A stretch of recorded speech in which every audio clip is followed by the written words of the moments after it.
The 37th call came at 2:14 a.m. I didn't answer.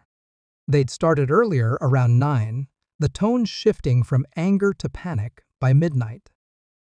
By the time the last voicemail stuttered through, her voice was raw. My son's had cracked. He cried in one. That part almost made me smile. Almost.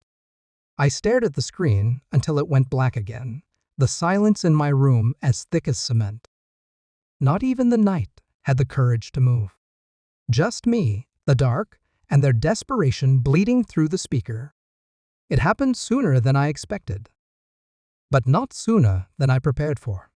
3 weeks ago, I blew out 52 candles under a roof I paid for, surrounded by strangers who wore my last name like a costume. My wife handed me the manila envelope with a bow on top. The kids were smirking. My son called me a loser. I signed. I smiled. And I vanished. No raised voice. No second thoughts. Just the soft click of a suitcase zipper and the echo of my footsteps down the hall.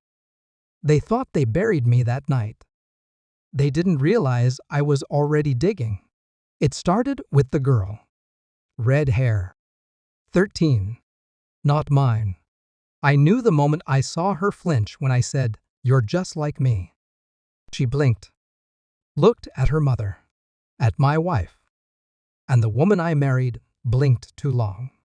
That was the first fracture. The second came a week later when I passed by their bedroom, her bedroom now, and heard laughter. Male laughter. Deep, familiar. But I was supposed to be gone, moved out, done. They didn't know I'd left cameras. They didn't know how many copies I'd made. They thought I'd crawl into some motel with my shame and disappear. They didn't realize shame doesn't kill a man like me. It refines him, hardens him. I watched the footage that night like it was a film. Her hands. His belt. The same friend who toasted me at my birthday with a glass of my whiskey. I didn't rage. I didn't scream. I rewound, paused, noted timestamps, and smiled. DNA was easy. One toothbrush. One swab from the girl's brush. A few clicks. A kit in the mail. Patience. I kept my days clean, my voice quiet. Spoke to no one. Ate alone. Memorized patterns. My son had been colder these past few years, too old to adore, too young to understand. But now I saw it clearly. They were grooming him to hate me. He hadn't seen what I'd seen his mother in another man's arms. Our living room turned into a stage for betrayal. I stayed silent. Observed. He wore the other man's cologne. Called him cool. They had inside jokes now. I noticed the girl, the redhead, never touched me. Even when I said goodbye, she kept her arms crossed. Looked relieved. I noticed. I noticed everything. On the outside, I played my role. Thanks for letting me grab a few things. Yeah, I'll send the paperwork soon. I wish you all the best. Inside, I was threading every lie into a net. One I'd let them tangle themselves in. The envelope came 3 days ago. Standard printout. No emotion. Just facts. The girl wasn't mine. 0%. Her father? Not listed. But I already knew. He was the man in the videos. My best friend. My son's new role model. I printed the photos. The results. Put them in a folder. Marked it with her name. Then I showed up for the custody meeting they'd arranged. They thought I came to beg. I handed her the folder across the table.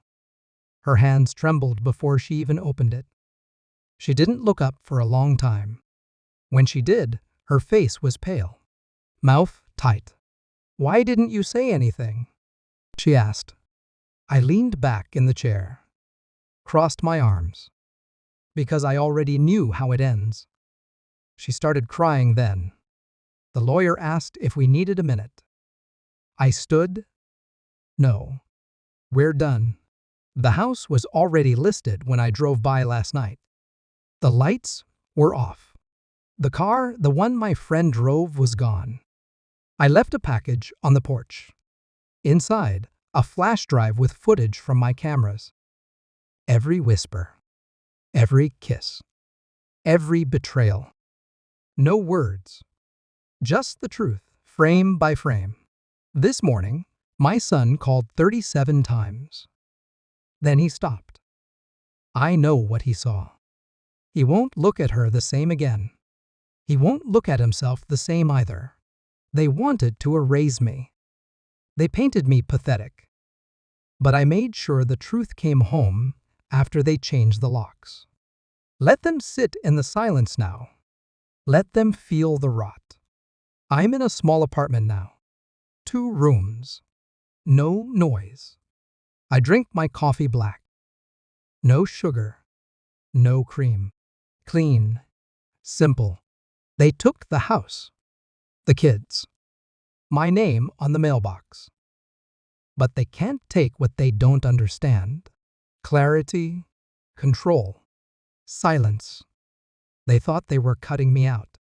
But I was carving myself free. I watch the phone sometimes. Not to answer. Just to see it ring. And it does. Always at night. Always when it hurts. I sip. I breathe. I wait. Then I press delete. One by one. Until there's nothing left to erase.